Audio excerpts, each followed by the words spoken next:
BJP party Narendra Modi గారేమో ముస్లిం కంట్రీస్లకు వెళ్తాడు, అక్కడ వాళ్ళతోటి షాళ్ళు కప్పించుకుంటాడు, అవార్డు తెచ్చుకుంటాడు.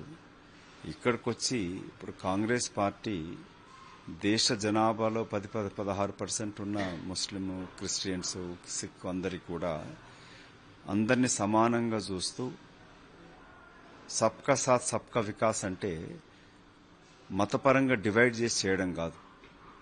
ఇవాళ తెలంగాణ ముఖ్యమంత్రి రేవంత్ రెడ్డి గారు కాంగ్రెస్ పార్టీ ప్రభుత్వం గతంలో తీసుకొచ్చిన 4% రిజర్వేషన్స్ మైనార్టీ సోదరుల కొరకైతే మైనార్టీ ముస్లింస్ నుండి నిరుపేదలకి సహాయం అందించే కార్యక్రమం చేస్తుందో అది గౌరవ సుప్రీంకోర్టు పరిశీలనలో ఉన్నా కూడా ప్రభుత్వం కాంగ్రెస్ పార్టీ కొనసాగిస్తూ ఉంది.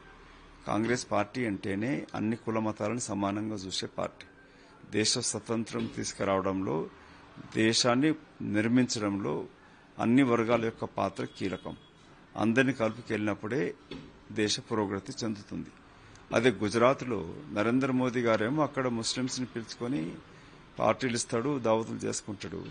ఇక్కడ రేవంత్ రెడ్డి గారు మాట్లాడినంత మాత్రాన అతను రేవంత్ ఉద్దీన్ అని మాట్లాడడం అనేది సరికాదు. ఇది బీజేపీ పార్టీ పగటికలలు కంటా ఉంది. తెలంగాణలో మతం పేరుపైన ప్రజలను విభజించి అధికారానికి వస్తుంది అనుకుంటే అది కళ. మీ కళ ఎప్పుడు నెరవేరదు.